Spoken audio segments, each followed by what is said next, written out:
Chinese Communist Party says there's no genocide in Xinjiang. And I totally believe that.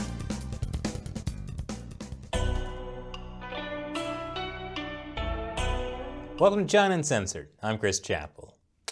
Well, everyone, I was wrong. There is no genocide in Xinjiang.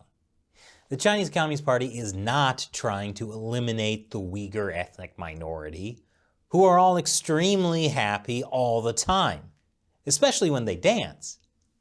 How did I see the error of my ways? Was it all of the YouTube comments calling me a CIA puppet? Close. It was this magnificent documentary. Dating from remote antiquity, Xinjiang has been an integral and inseparable part of the Chinese territory, and indeed a land of special significance. Under the strong leadership of the CPC Central Committee, under the exceptional care of the party and the central government have devoted, with the generous assistance from the 19 pairing out provinces and cities, and through the concerted efforts of cadres and the masses of all ethnic groups, Xinjiang has been transformed into a land of life, a land of thriving vitality.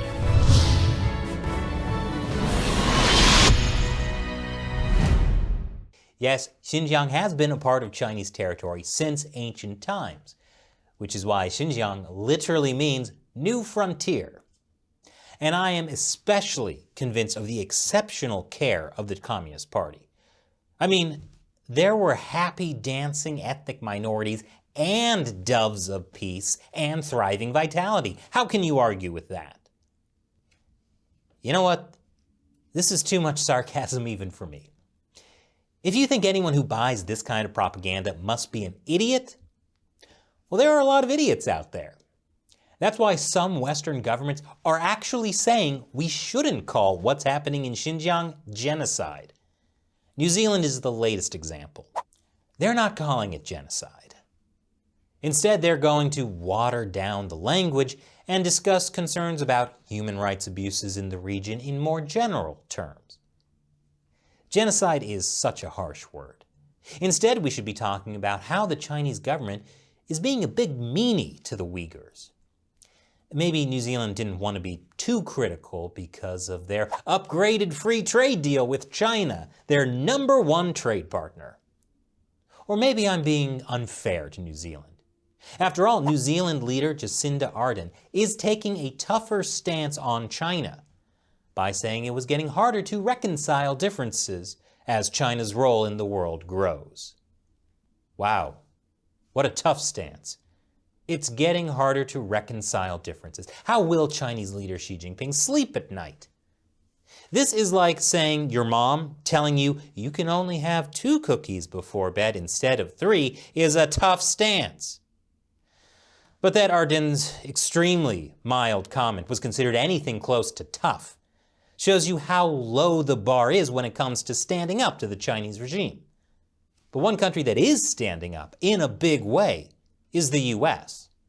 The U.S. State Department, under both Trump and Biden, has said that the Chinese Communist Party is committing genocide against the Uyghurs. Some U.S. allies have done the same. Others have not, leading to a genocide divide, if you will. So far, on one side is the U.S. State Department, along with the U.K. and Canadian Parliament, which have all said that it's genocide. On the other side are Australia and New Zealand, which won't use the word genocide. I just want to remind everyone that the Chinese regime's treatment of the Uyghurs qualifies as genocide according to the UN Genocide Convention.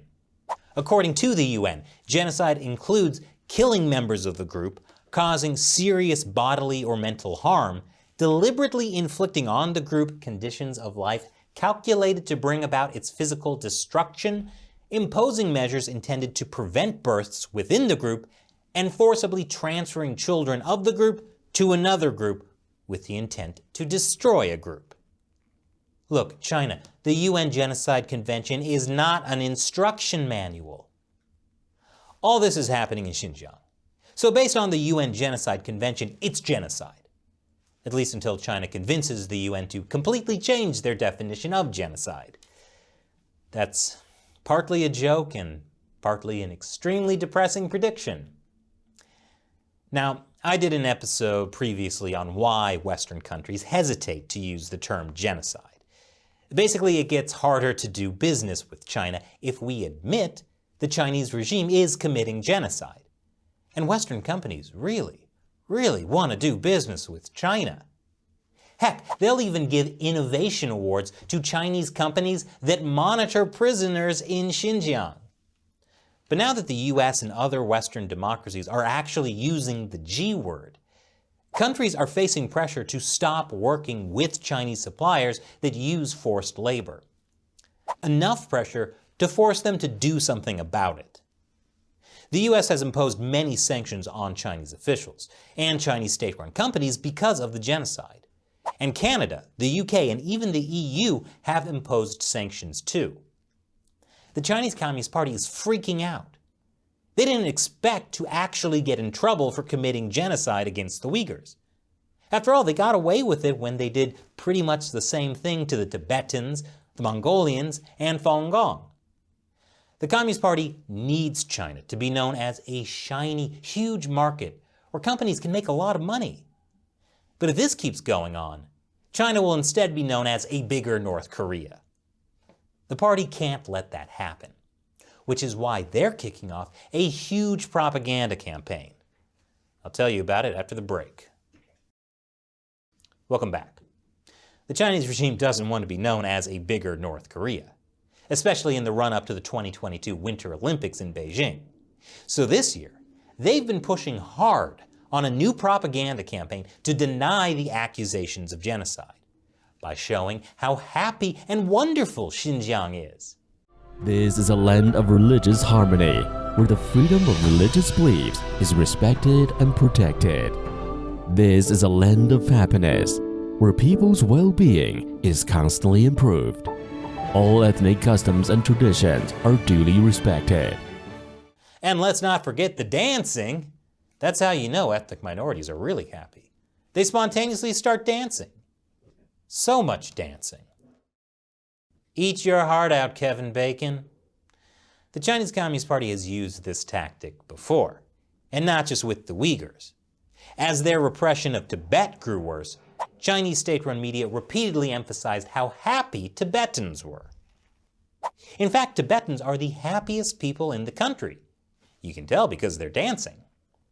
Well, Tibetans were the happiest, but now the Uyghurs are even happier. The Chinese embassy in Canberra screened this video of happy Uyghurs for Australian journalists as part of a 2-hour propaganda blitz earlier this year. But those cynical Western journalists just weren't buying it. Maybe because Western journalists have been repeatedly forced out of China after reporting on Xinjiang. And before they were forced out, this is what they faced when they tried to go to Xinjiang. We're turned back at checkpoints, stopped from filming, questioned, and followed. That happened to the BBC when they tried to report on the use of forced labor in Xinjiang's cotton industry. But don't worry, even if Western journalists can't get the scoop, Chinese state-run media is there to do the hard-hitting investigative reporting.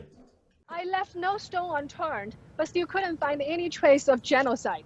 So Michelle, you can see, with us is a very prosperous Artican square, and this is exactly what is happening in Kashgar. There's definitely no genocide, so to speak. So Michelle, back to you. Yes, I looked very hard, but there's no genocide happening anywhere in the middle of this square. Back to you, Michelle. But for some reason, people outside China might be skeptical of Chinese state-run propaganda.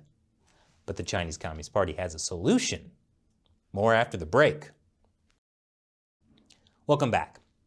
The Chinese Communist Party has been trying to spread its propaganda about happy Uyghurs in Xinjiang, including by buying ads on major social media platforms like Facebook, and using fake fans to boost their message on Twitter. But what happens if people are skeptical about what the Chinese Communist Party has to say? Well, the party has a solution.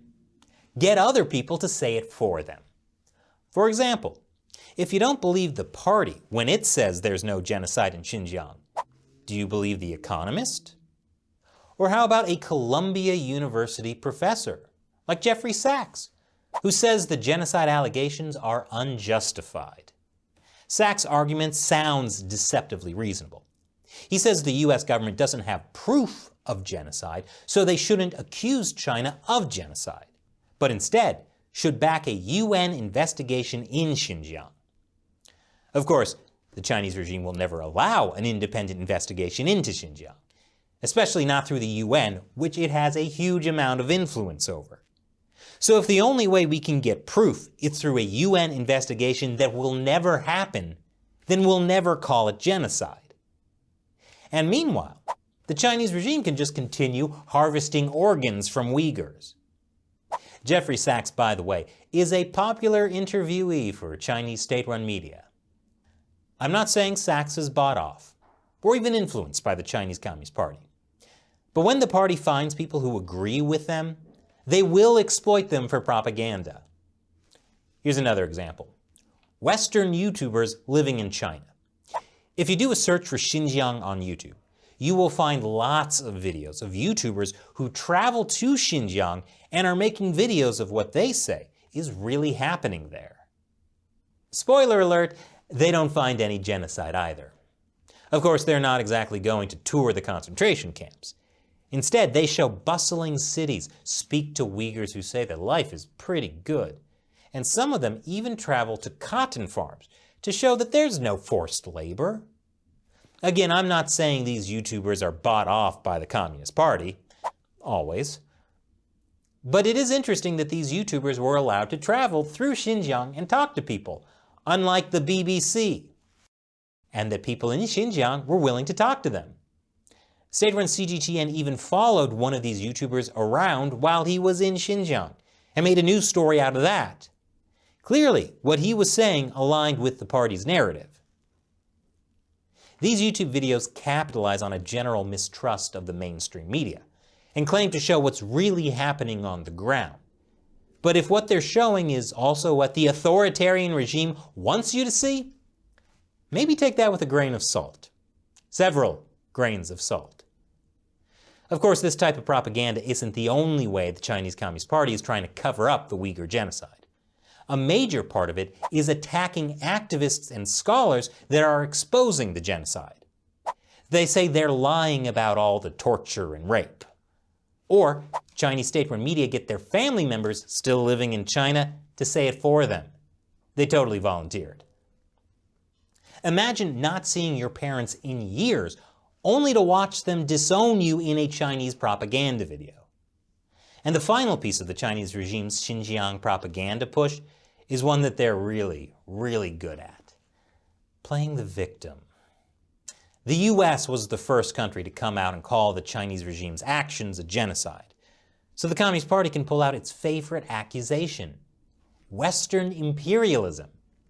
You see, the US is organizing a smear campaign because of its hegemony. And the accusations of genocide are just a US attempt to contain China that's doomed to fail. I love it when the Chinese Communist Party plays the classics. And now it's time for me to answer a question from a fan who supports the show on the crowdfunding website Patreon. Go to patreon.com/ChinaUncensored to learn more. Liventease says, I know that almost literally everything is made in China. Is there a list of things that aren't? Is there a website I can search for a product and find what companies make it not in China? Or in which I can search a company and find out where it produces? Maybe that's what we need. Actually, Liventease, we've been talking about creating a website that does exactly that. That would let you know what products are made in China and if there are alternatives that aren't made in China. Is that something you guys would be interested in? Is it something you think you could help us make? Let me know in the comments below. Thanks for your question, and thank you for supporting the show. And thank you for watching this episode. Once again, I'm Chris Chappell. See you next time.